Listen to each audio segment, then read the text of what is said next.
Video on this one. All right, we're live. Hey! We're in the same spot. We're here. This is not a green screen. We can touch each other. Hey! We are not the same person. We actually have a studio here.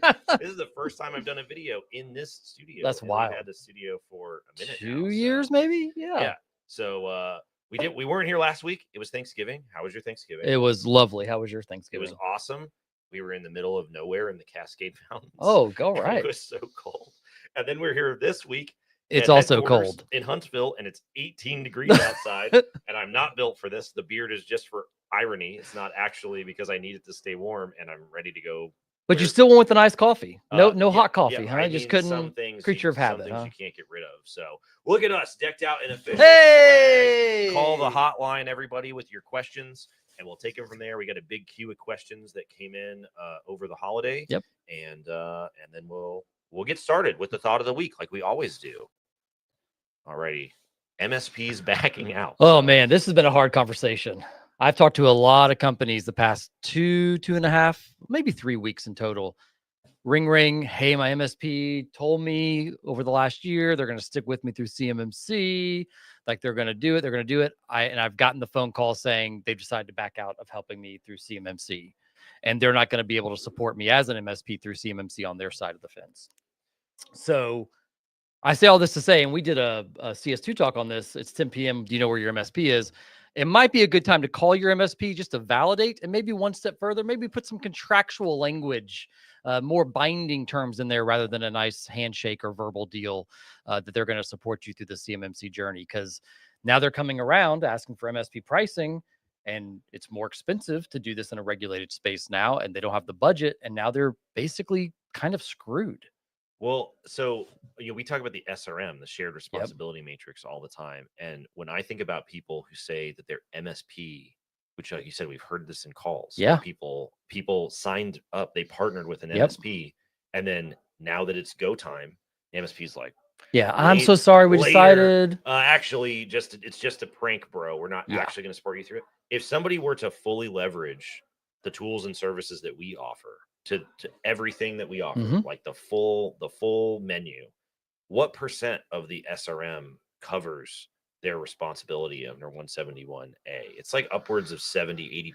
It's I think the last count I did was like 83% It's is a what the coverage significant is. number. Yeah. And that means that 80% of the questions that need to be answered during an assessment are covered by this other company that has now walked away before your assessment. That is a humongous risk. It's wild. That's a huge risk.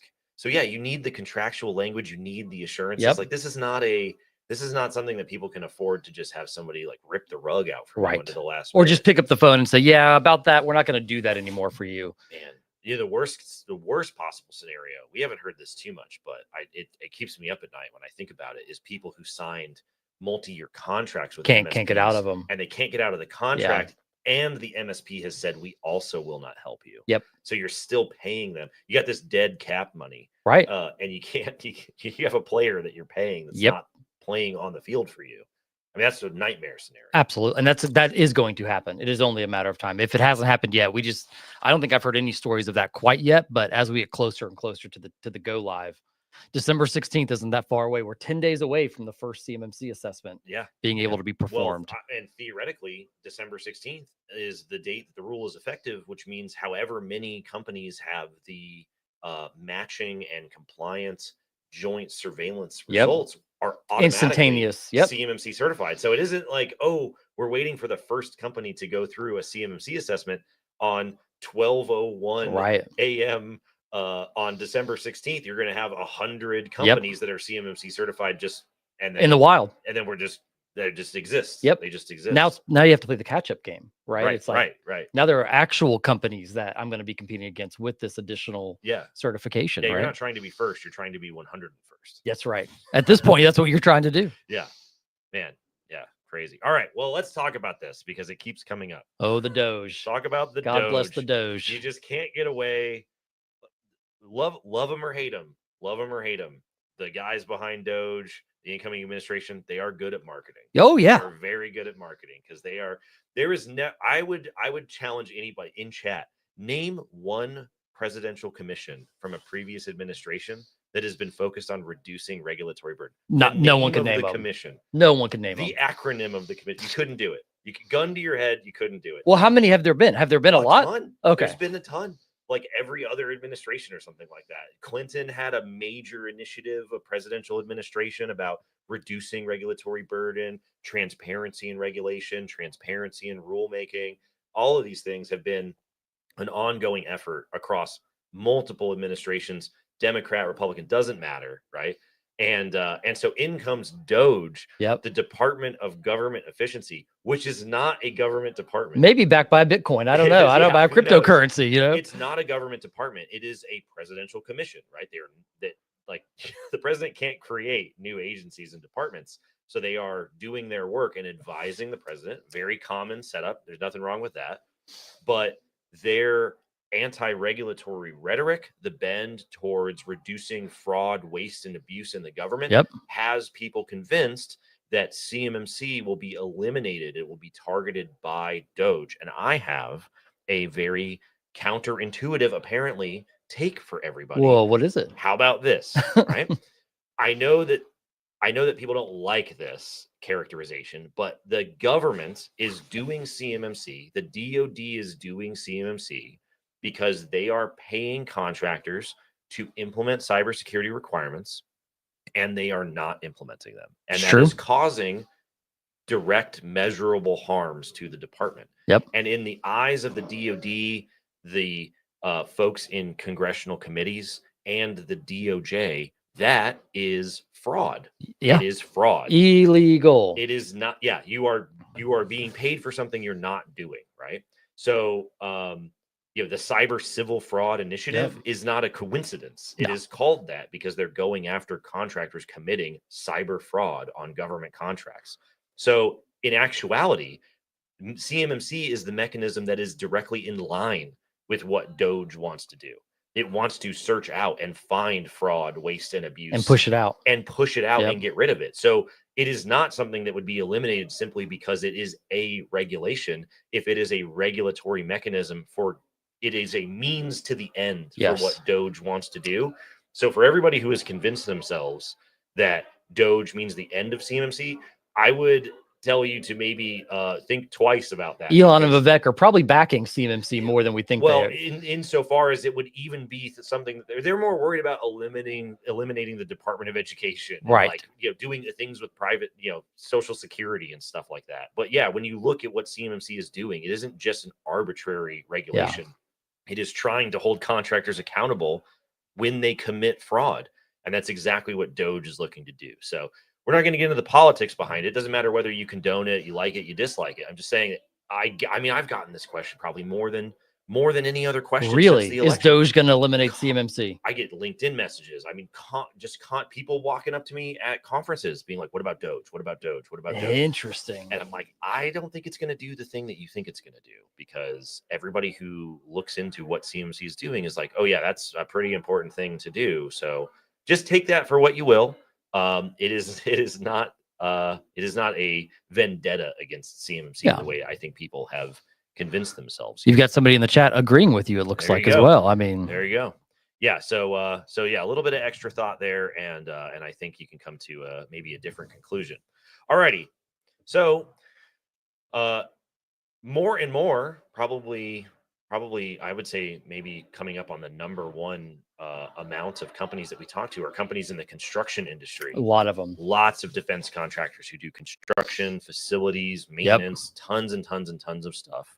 And we had a question that came in via DM talking about, okay, we're a construction contractor, we're a construction subcontractor. What types of CUI would affect us? How do we know if we have CUI? Same questions that we see in other verticals, but what specifically in the construction sector, construction industry have we seen when we're talking to these people? Mostly it's drawings, right? Things, going overseas with embassies, defense building designs, facility housing could potentially be ITAR if that's going to be housed in there.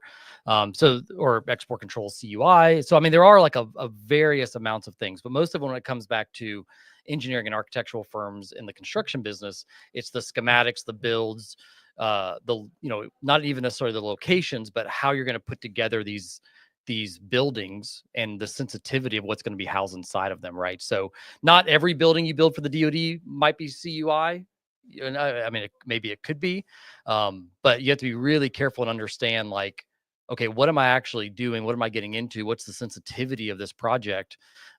Because once you start inheriting the schematics, the requirements, and all of these other things to build out your Revit, AutoCAD, documents, SolidWorks, right? All of these different products, you've just got to be very careful because you're actually generating CUI on behalf of this contract, because you're actually building and designing this facility in behalf of the federal government, right? And chances are, again, it's going to be CUI. It might even be specified CUI at a higher level, depending on what it is. But yeah, it's really concerning because you flow that down to a lot of subs and suppliers. Yeah. I mean, Joe's plumbing shop is not going to be CMMC level 2. So what do you do with Joe's plumbing shop, right? Is there a way that you can quote unquote obfuscate enough of that so it's not CUI? That's going to probably be pretty difficult. They have their own tools they want to feed that data into for measurements and all of those other things. So just be aware that construction is one of the hardest industries hit by CMMC, in my opinion, because there are so many suppliers it takes to do a single thing consistently, and so few of them are even on the radar to be compliant. I spoke at a construction conference a month and a half, 2 months ago. And when I walked out of the room, they basically walked up and said, we had no idea this was coming. We have thousands of suppliers, most of which are 10, 15, 20 person shops. Yeah. And they can't do it. Yeah. What do we do? And it's going to basically end up, we know several construction industries actually working to build like a supply chain enclave for them to access this data to lessen the burden of this requirement on their suppliers. So yes, they still have to go pursue CMMC, but all of the technical controls, just like us being an MSP, would be able to be inherited by them, right? Yeah. So again, it's a really hard thing to navigate in the construction space. But yeah, Anthony type has in chat here. Don't forget electrical systems, especially high voltage lines, transmissions infrastructure, major airport project being hit with protecting critical infrastructure. You are right, John. COTS is not subject to CMMC 2.0 from a certification perspective. You're still got to meet. COTS is all consumer off the shelf as long as it's not customized. So, well, that's the trick, though, right? So, John, you are right? The construction industry uses COTS products to build the project, but the data that they're dealing with could still be covered. The other thing is that the difference between something that is purely COTS and something that is considered a commercial product, there's a very fine line in the legal definition. We're not lawyers, so obviously you should talk to a but it's like you have to sell thousands of them for it has to be something you can like buy off Amazon, right? It has to be something you could literally buy off the shelf. If you modify it, again, not legal advice. If you modify the thing for government specification, then it is no longer a COTS product, because you're not just going down to like Best Buy and buying it off the shelf. So even though you're using COTS things to build whatever it is that you're building, that could be the exemption, but it isn't always going to be the exemption. So it isn't as easy as saying we use COTS products to build the thing. Use AutoCAD, we use Revit. It's like, but once you start building in those applications, just like a Word document, I use Microsoft Word. That could have a CUI context, Adobe PDF, similar things there.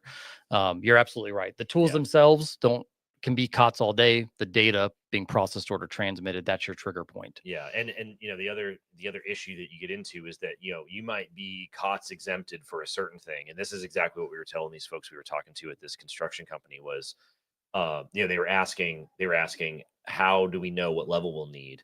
And we were saying, the only way to know is if you have a close relationship with your customer and the customer knows, which they may not, which is why we see these companies preemptively saying, go get this level in particular, like level 2 C3 PAO, because they're hedging their bets, saying, well, we don't know if you'll need it in the future, but we need you to have it in case you do.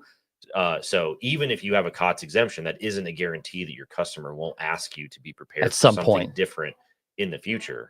And as we've talked about, the timelines and implementations can be so long that if you wait until they tell you, hey, you need it now, you could be 12 or 18 months behind. So agreed. All right, let's see here. This is an interesting one. We'll get back to John here in just a second. So Well, actually, here, John, let's finish your thought up here on COTS, and then we'll get to John Dodge. Yeah. So if the DoD wants to order air conditioners with stainless steel covers rather than standard metal covers, is that other than a minor modification? If it's something that you're able to that you are selling to the commercial public, then no. It's not a custom modification. It's a modification that you already have in your library, right? That you could actively sell to anybody. Now, if they're asking you to modify that specific AC unit above and beyond something that a commercial entity couldn't purchase, that's where that CUI drift could come into play. Yeah, and this is the other situation that you get into as well, where it might be a situation where you're like, yeah, I am capable of qualifying for a COTS exemption, and you make that case to your customer, and they don't care. Yeah. Right. I mean, that is also still a thing that, even though that's maybe not the way, that's not the intent of the way that the program is supposed to work out in the rule and on paper. They're doing CYA on their side. That's the way the humans in the system behave. And so it's like we've talked about this at CS2 with Ryan Bonner on the podcast multiple times. You can go into the CUI categories in the CUI registry and dissect what the laws and regulations say is the specific thing that needs to be protected as CUI, and then go back to your customer and say, this data that you have marked as CUI does not fall under this category. And unless you are willing to really pursue that negotiation and your customer is willing to negotiate with you, then it can be sometimes more trouble than it's worth.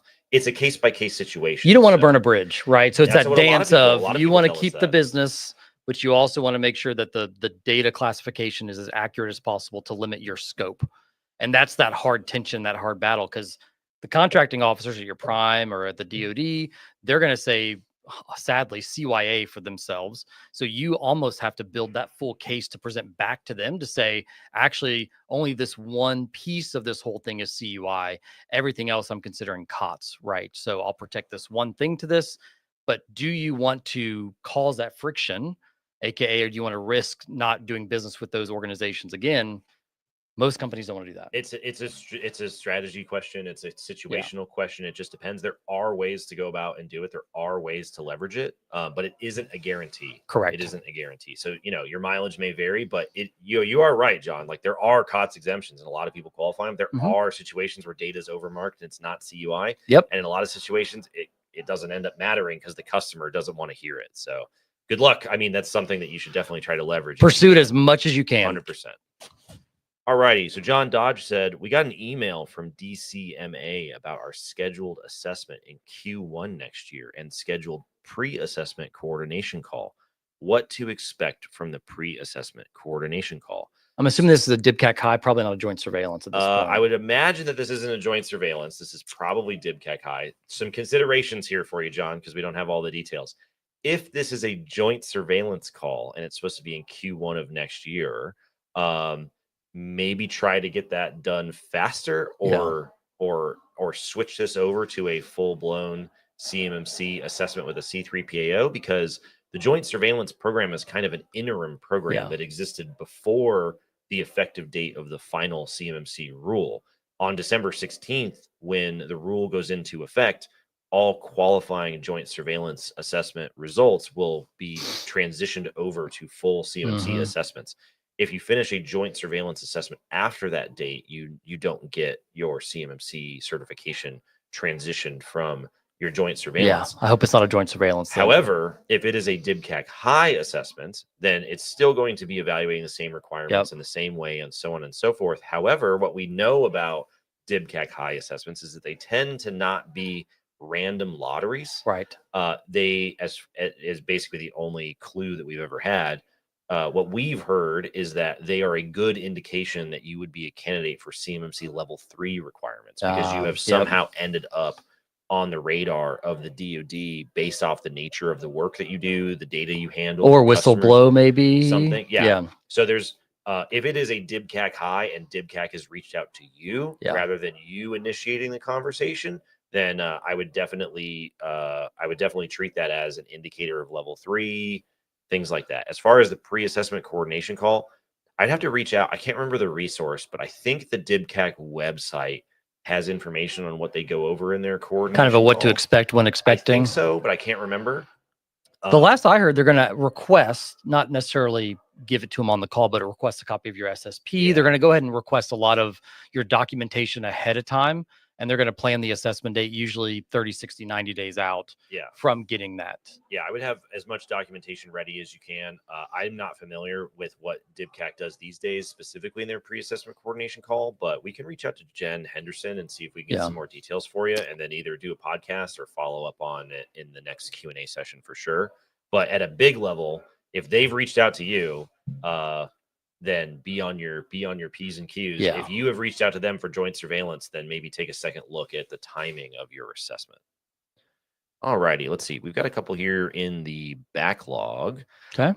So we were talking about implementation versus assessment timelines, and this is coming on the heels of some calls that we've had with some very large enterprises, and they have been focused on when they can get assessed, maybe separately from how long it will take them to be assessment ready. Yeah, that's the tricky part. So people are coming to us with petabytes of data. Think about that. Petabytes with a P, right? Hundreds and hundreds of terabytes of data. And they need to move into something like the Microsoft Gov Cloud. And in their head, you know, it's like, hey, I want to hit an assessment date by, let's say it's August of next year, right? It's like, oh, okay. That's the goal they want to hit. However, they haven't done enough due diligence to figure out how long it's going to take during the implementation timeline. So petabytes, you know, 1.5 petabytes takes about 208 days to migrate between Microsoft Gov clouds to the Microsoft Gov cloud, just that one example. So make sure that you need to talk to an assessor to figure out when they might be available. But B, you need to work in the implementation plan to make sure that the assessment date that you're trying to hit can actually be achieved based on how much data and the time it's going to take to do the technical lift and shift of that information. Because the two might not exactly meet. I've seen it multiple times here recently, and they've had to move out their implementation timeline because either their CMMC assessment date was further out than they wanted it to be, or they realized their implementation was going to take longer and they had to move their assessment date that they wanted to hit. So again, due diligence on the front end is really important to make sure you're hitting both of those. Gotcha. All righty. Somebody said GSA generates lots of CUI. Can you comment on where they are with their processes and how close you think they are to requiring CMMC or equivalent? Oh, interesting. So we were expecting the FAR CUI rule to be out before Thanksgiving because it left OIRA review over 40 days ago. And so that should be plenty of time normally, even during the crunch time of the end of an administration shoving a lot of rules through. That should be enough time for the rule to have been published. I guess it's on someone's desk somewhere, waiting to be signed. Or, you know, a squirrel was chewing on the power lines or something and it didn't make it through. So it should literally be any day. You and I were just checking it this morning. So the FAR CUI rule is the Federal Acquisition Regulation government-wide CUI rule that says if you're handling government CUI, then you must implement the requirements in NIST SP 800-171 as a minimum. So in the DoD space, we're used to talking about DFARS clause 252, 204, 7012. Think about going one level up that would cover all of the agencies with this FAR CUI rule. So that is going to be the trigger for agencies like GSA, NASA, Interior, Commerce, all the others to then impose these requirements, which then begs the question, if you're relying on self-attestation for your contractors handling your data and you want more assurance that those requirements have actually been implemented and they're doing the things that you're paying them for, what mechanism will you use to do that? In the DoD space, the answer is CMMC. It is more likely than not that when other agencies want that assurance, they will point people towards CMMC rather than coming up with their own parallel version of CMMC. So how close are they to requiring CMMC? It's hard to say. The FAR CUI proposed rule should be out before the end of the year. FAR CUI final rule, I would say, would probably be out by the end of next year, which means that it would start going in GSA contracts. However, we hear from people all the time that say that they have these ad hoc requirements that show up in their GSA contracts saying implement 171, implement 171. We do know that agencies like Missile Defense Agency will, they told us this at Gold Coast. They told us this at their small business conference. They are looking at shortening their PALT window, their procurement acquisition lead time, which we've talked about. Yep. We've done It's like podcasts 32 days was the median, I they think. want it to go super fast. And so what they're going to do is they're going to put DoD orders on GSA acquisition paper, because they've got these big omnibus sort of indefinite award, indefinite IDIQ contract vehicles. So they can put DoD agency orders on GSA IDIQ paper, which means that you will see GSA stuff come out with CMMC requirements. And so this world's going to get very blurry very quickly in terms of what's going on. So I would say it's tough to know specifically when an agency like GSA is going to require CMMC, but we do know that there's more and more smoke in the room of when they're going to tell somebody go get it, right? Which agencies do you think are going to adopt it first if they were to adopt CMMC? Yeah, so it'll be, outside of DoD, obviously. Sure. The two in my mind would be GSA and NASA. Okay. Who now, it might not be across the board. They might not say like all NASA contractors must have CMMC level 1 at a minimum. They might say we're only going to require level 2 C3PAO for certain companies. But in some degree, I would say that sometime in the next 1 to 3 years, you would see GSA and NASA require CMMC for someone. Interesting. Yeah, 100%. Okay, let's see here. Somebody said, question regarding data residency. Is CUI in a cloud service provider, FedRAMP authorized or equivalent CSP? Is the CUI in that environment required to be hosted in data centers in the continental USA? Are international contractors required to host the CUI with cloud service providers in the United States of America? So there was the town hall. Was it the town hall that someone from DoD spoke about export control and encrypted and clouds? Do you remember? Yeah, that was the last town hall on the AB website. It should be up. So if you go to the AB website, you should be able to find that town hall. I haven't rewatched that recording to check their answer, but I would go check that one. In terms of CSPs that are FedRAMP authorized or equivalent, is the data to be hosted in the data centers? If it's basic CUI, there is no requirement around that. If it's export control and the cloud provider is holding the encryption keys and you're not holding those keys yourself, that's where it would be a flag on the play, you could say, right, where you couldn't do that. But if it's just basic CUI, you can use a CSP that is in another country, assuming it meets FedRAMP moderate or moderate equivalent, incident response C through G of 7012, I just blanked out. U.S. persons, U.S. citizens, if there's export control data in it. Yeah. Basic CUI, just in general, as a generic category, doesn't have any sovereignty or export control restrictions, but export control data, which is a category of CUI, does have those considerations. If you're an international company, assuming that export licenses and things like that, everything's on the up and up, and you're storing that data in the cloud, my assumption would be that your requirements are the same and they have to be in those sovereign clouds. But I don't actually know. That's actually a very interesting question. If you are a foreign contractor with an export license, but you're going to put the data in the cloud, do you still have the same data sovereignty requirements? Because if you're in India and you have an export license for this data, and you want to use a Indian cloud service provider to throw the data up in their commercial offering, to me, off the top of my head, that doesn't seem like something that you can do. Your license, it's because the CSP support function would very likely not be part of your TAA or whatever that is. So they couldn't have access to that. So if they had the encryption keys, like Microsoft has native encryption keys that most people just use out of the box, like you couldn't use that if you're using a non-foreign or even commercial instance of Now, this is an interesting point that people bring up in chat, though. They're going to say, well, what happens if they were FedRAMP moderate equivalent, but they weren't FedRAMP? Would that still work? Very interesting scenario.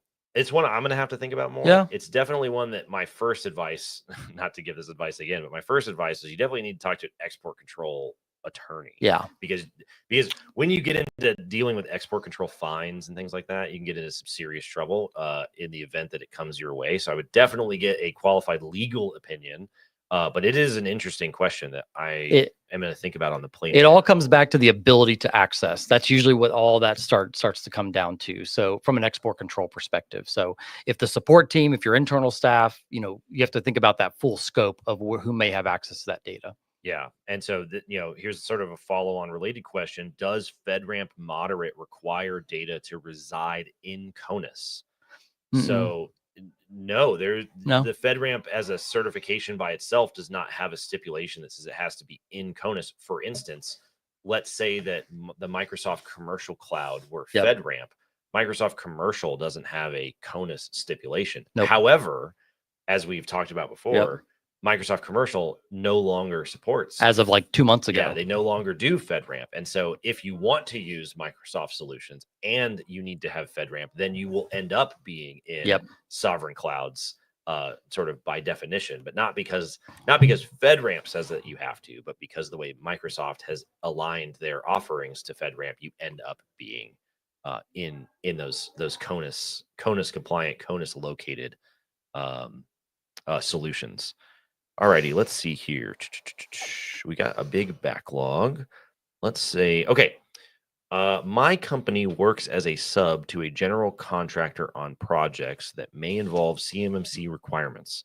Since we don't have access to the contract, we're unsure what level is required of us. Okay, so we did a podcast on this 2 weeks ago, but this is a very common question. So happy to get into it. So the rule of thumb based off of the text of the 32 CFR rule is that if the prime contractor has a requirement for, let's say, level 2 C3PAO CMMC status, then if they send you CUI, underneath that contract, then you as the subcontractor must also achieve CMMC level 2 C3PAO status. So your level will depend on what level your prime is required to achieve and whether or not they're sending the data to you underneath that requirement.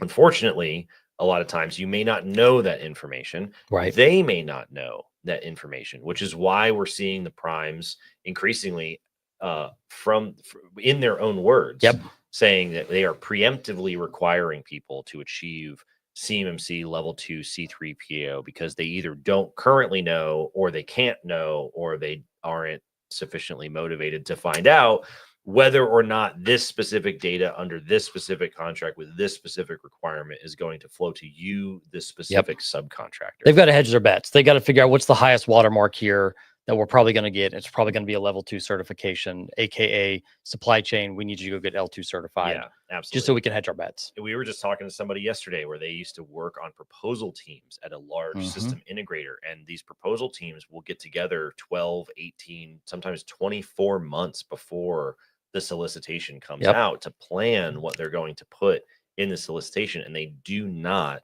want to say we're using these suppliers in this supply chain and then have to go back to the contracting officer and say we're modifying the nature of our bid, we're changing, we're swapping out half of our suppliers. They do not want to do that. But at the time when those solicitation teams are getting together and they're coming up with this plan, they don't know if they'll get the award, and they don't necessarily know what the CMMC level will be required for that award.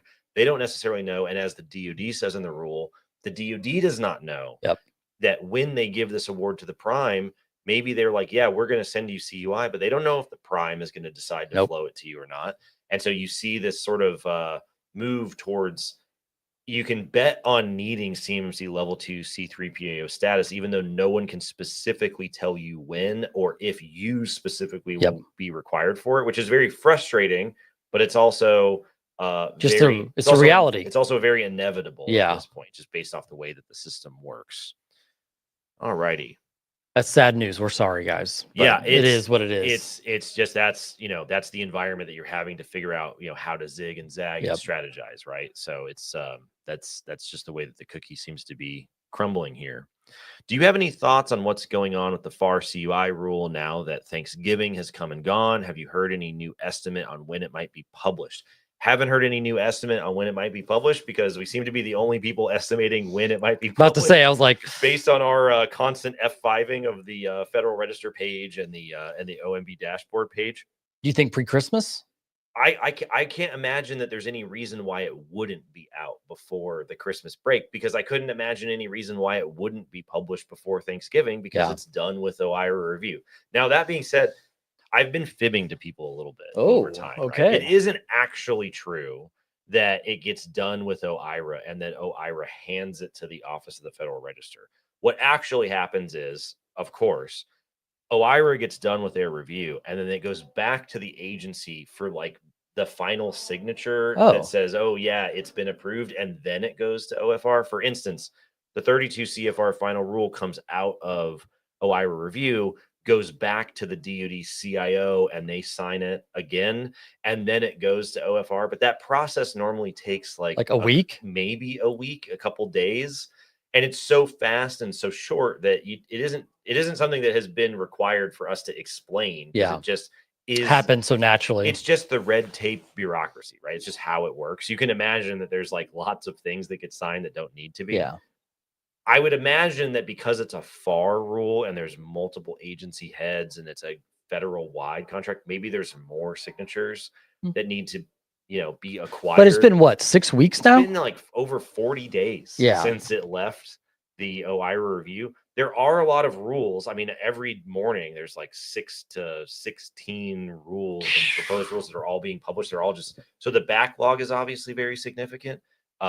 So I don't know specifically. Is there any reason they would wait for the next administration, you think? I can't imagine that they would, because the rule is out of review and everything is good to go. It's just like, they wouldn't have waited for any of the other proposed or final rules that are being published at this time. I have a feeling that it's like herding cats, because you've got a lot of different agencies and a lot of, there's just a lot of who's involved in the FAR CUI altogether? The FAR Council is the DoD, GSA, and NASA. Okay. Which is also why that informs my answer earlier about who do you think will adopt it first? Yeah, leaning towards CMMC, because DoD, GSA, and NASA are tight, pretty lined up. It's only taken them what, 14 years to get here, something like that. Yeah, exactly. So I don't know specifically why it's taking longer. There isn't actually any. So for instance, if it went up for OIRA review and got sent back and didn't get approved, that's a thing that would delay it for a really long time. We saw it go up in the summer of 2022. It got sent back. It didn't go back up for like 2 years. Wow. So it should be before the end of the year, but my first prediction was already wrong. My updated prediction is still before the end of the year. We had a bet, what, a year and a half, 2 years ago? Oh, you'd shave your beard if... Fun fact for everybody. Here's some trivia for you. After CS2 Tampa, we were very confident, 2022, it had gone up for OIRA review. It's happening. We were very confident that it was going to get through OIRA review and then be published. So our planned PR stunt was, if the FAR CUI rule isn't out by CS2 DC, I would shave my beard. You've seen a picture of me without a beard. It's As of last night. It's not a good look. Yeah, at the holiday party last night, my wife was like, "Look at this guy." It's wild. You do not want to see that. I'm happy you did not. Yeah. So I'm not taking that bet again. So you guys can stop typing. I'm not going to take the bet again. I still think it's going to be the end of this year. I really hope it's going to be the end of this year. So we'll see. We'll end up seeing what happens. So. Alrighty, what companies or products do you recommend for work-issued CUI CMMC phones and not just a secure app? This sounds very similar to one that we've covered. I don't know if you just want to rehash. Yeah, so any phone that supports your FIPS 140-2 validated cryptography modules, a lot of them are using like OpenSSL and things like that. That's your main trigger, right? So iOS and Android phones that are leveraging those libraries that have been FIPS validated, that would be the recommendation from a phone perspective. iOS is pretty straightforward. They make a phone, right? It's the iOS, it's the iPhone or iPad.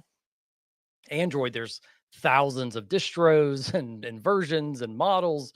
So that's got to be on a phone by phone basis. But Samsung Knox, the last time I checked, if it was a Samsung Knox supported phone, it had the cryptography libraries for FIPS validated cryptography. So Android's a little bit more research. iPhones and iOS and iPads are all pretty straightforward. Gotcha. All righty. Oh, yep. So this is similar to what we talked about earlier. Chances that other non-DoD federal agencies will accept CMMC level 2 third-party certification as meeting compliance with NIST SP 800-171. Very high, especially if you're doing GSA NASA work is my assumption based off what we've heard, what we've seen. So I'm certain that will spread in some degree in the future. It is not like the FAR CUI rule isn't going to come out and say everybody do CMMC. Like that's not what that version of the rule is going to say. But I would imagine that in some form or fashion, NASA and GSA will definitely require that over time. And I would imagine that as we move forward and we are in Groundhog Day, where you've issued the FARS CUI rule, and we rely on self-attestation, and then all of a sudden the agencies go, I have no assurance that these things are implemented. What mechanism could I use to gain assurance? They would look and say, well, the DoD's already solved for this problem. Just go do that. And we don't have to come up with our own program. Think about how long it would take them to get through that through regulatory review if they were to launch their own equivalent of CMMC. I mean, they're 2, 3, 4 years out from being able to do it. The DoD to do it, and they're having weapon systems compromised, and it still takes a long time. It's kind of crazy, isn't it? Yeah. All righty, can I do multi-geo M365 in the sovereign cloud? No, I wish there was a better answer. We work with so many international companies that already have multi-geo deployed to meet other data sovereignty issues across the world, but they do not extend into the sovereign cloud. So any kind of export control, ITAR requirements, you have to do a separate Microsoft Gov instance here in the States. Gotcha. All righty, let's do some MSP talk here. Okay. What CMMC compliant RMM tools should MSPs use for our DIB clients? Does Enable make the cut? So Enable is very common. Kaseya is very common. ConnectWise, Datto. I mean, there's a ton of different ones out there. And the trick is it depends on how you're using it. If you're processing, storing, or transmitting CUI in it, there's only one that I know that's actually approaching FedRAMP quickly. I think it's Ninja RMM, maybe. I met with them at the ServiceNow conference. I think they're on the precipice of being the first RMM tool that's FedRAMPed. If it's not processing, storing, and transmitting CUI, no file transfer, screenshots, things like that, then you could technically use any RMM tool. However, you have to turn off a lot of those features, which limit your ability to provide easy support to your customers. So sadly, it's a little bit of how you're going to use it. Right now, there are no FedRAMP RMM tools that I'm aware of. Well, so maybe for folks who are listening, if they're looking for an MSP or they've worked with an MSP and they maybe don't know how MSPs operate, what are RMM tools? What does that mean? What does that do? Remote monitoring and management. So patch management, remote access, remote controls. You can run scripts against them, install applications through them. It's basically a command and control center for all of the devices you're supporting. Yeah. So when we say managed service provider, the conduit through which they are managing you are these RMM tools. Exactly. That's how they're reaching into your environment, which is why the DoD has taken such a keen interest in what's going on with these tools. We've seen CISA advisories coming out about SolarWinds would be considered an RMM tool, which obviously that breach happened a few years back. So I think that's one of the main reasons they were pushing for CMMC certification of managed service providers was because of that exact tech stack. Yeah, and this is why MSPs are such critical nodes in the supply chain, because you have concentrated administrative access to thousands potentially of different clients and their data exactly. And so it is, as we've talked about before, the idea that MSPs, who are the infrastructure to critical infrastructure sectors, are not themselves considered to be a critical infrastructure industry is ridiculous. Completely blows my mind. They should be. And I've worked for MSPs the majority of my life. They should be regulated. The most, because they transcend these various critical infrastructure sectors, and the tools they use are extremely powerful. Absolutely. It's where the keys of the kingdom are. And so, ransomware actors did this a long time ago, where they would go after MSPs that have like dental clinics and veterinarian clinics and laundromats and everywhere. And they would be able to basically ransom thousands of clients by compromising this one MSP. And so if you are looking at doing something closer to espionage or critical infrastructure disruption, you can just use that same model, right? A lot of this, the espionage and critical infrastructure, cyber warfare preparation and things like that follow along what the cyber criminals figured out a long time ago, right? Yeah. So work smarter, not harder, when you're trying to steal. And an RMM tool makes it a lot easier to compromise. Once you compromise that, you're compromising thousands of businesses. And just to dwell on this for another moment, right? This is why it's important to think about and vet who you're using for your MSP, because of the nature of those RMM tools and because of the degree of access and control. This is why your MSP gets hammered so hard during an assessment, because why do you rob the bank? Because that's where the money is. Exactly. Right? So that's why it's this isn't a fly by night kind of, you can just fill out a form and then you pass the assessment. They're gonna grill your MSP for sure. which is why a lot of them are bowing out as per the first. 100%. Yeah, it's not a good time if it's your first time. I'll put it that way.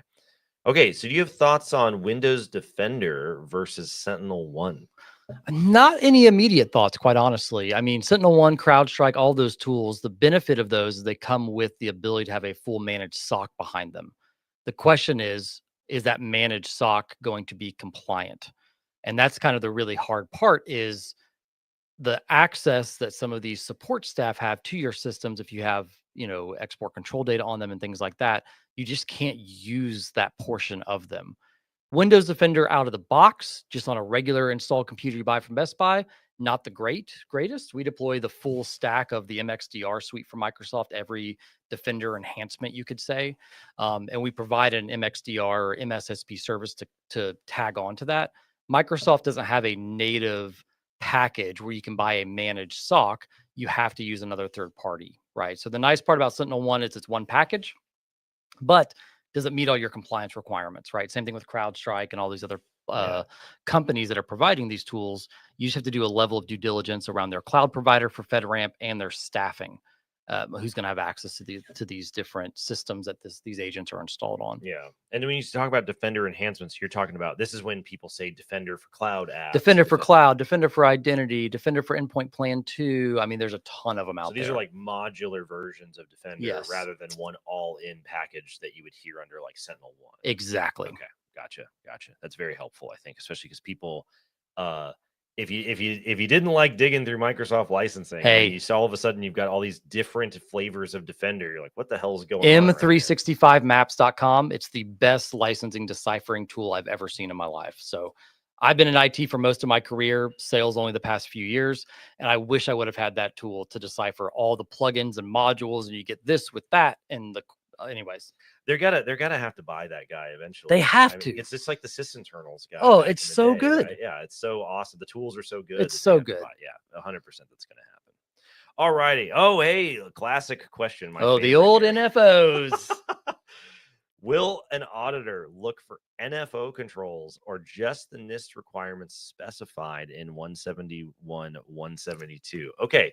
I love a good Jacob soapbox, by the way. Here we go. All right. So one day we won't have to talk about NFO controls anymore once we have moved on to only talking about 800.171 revision 3. Until that day, we still get to talk about it. Until that day, we still get to talk about the assumptions that NIST, DoD, and NARA, the original authors of 171, used to cut down the 853 moderate baseline to what we now have in 800.171 revision 2. So because CUI as a data category is categorized at the moderate impact level, according to FIPS 199, that's a guidance document, not an encryption standard. FIPS 199. That means that the starting place for protecting that data is the moderate baseline in 853, which at the time was in the neighborhood of 260 some odd controls. Well, we don't have 260 controls in 171. And the requirements that exist in 171 are one-line requirements. They aren't the full version of the 853 controls. So how did NIST go from 260 full 853 controls to 110 partial controls? They went through a process called tailoring. And the tailoring process said, okay, well, we're worried about protecting the confidentiality of data. So anything that's not related to the confidentiality of CUI, we're going to call NCO. They're going to tag it as NCO. So any control that is an NCO control, you don't have to do. Ignore. So none of those showed up in the 800.171 baseline. They also said, well, we assume that companies are worried about protecting their own data.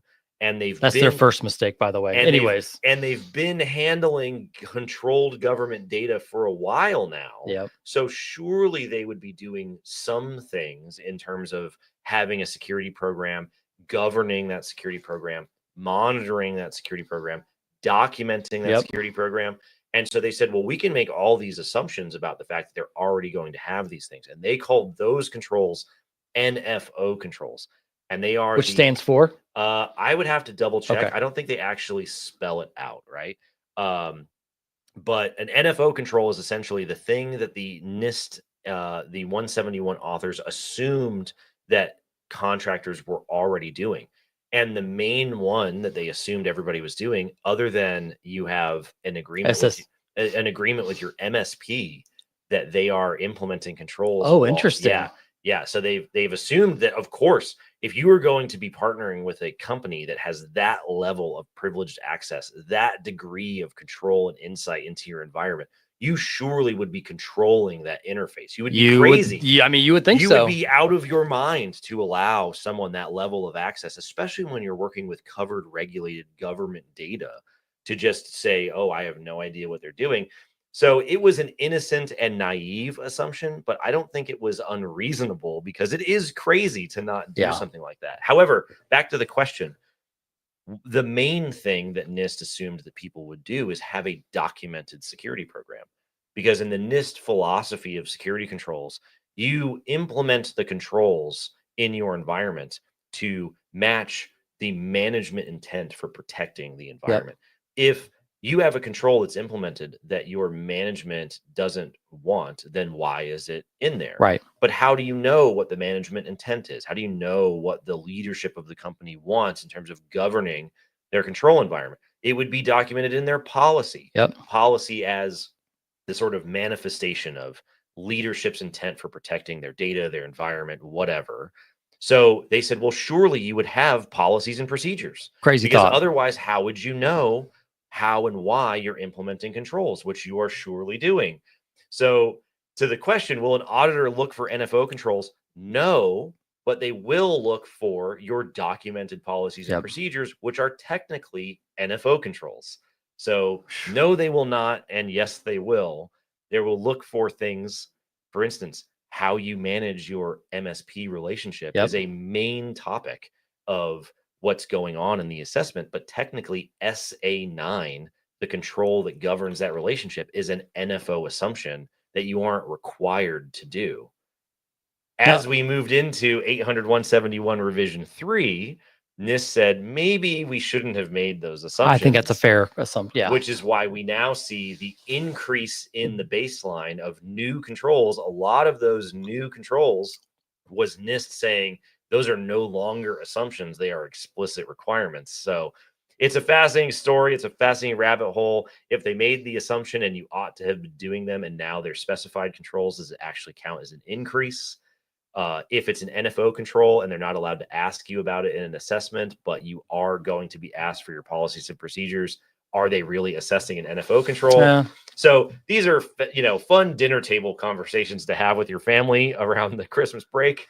But yes, they are going to look for policies and procedures, but they won't call it an NFO control. And there used to be 109 NIST controls, right? And they quickly realized some of this stuff wasn't being captured, so they added the 110th. Yeah, the original version of 800-171 did not require SSPs. Yeah. Because they said they assumed you would have it, because your plan for security in your environment is what would drive your investment decisions, your implementation decisions, your assurance that you're actually implementing your controls. So they assumed that everybody would have something like an MSP. And in the words of DoD back in 2018 at a conference, they got on stage and said they had so many people reach out to them and say, we don't know how to document our security programs. The DoD said, well, when we document things, we use SSPs. So do you want us to throw it in there? To throw that in there. So they tailored SSPs in to help people understand how they document things. And now everybody goes, oh my God, I hate these system security plans.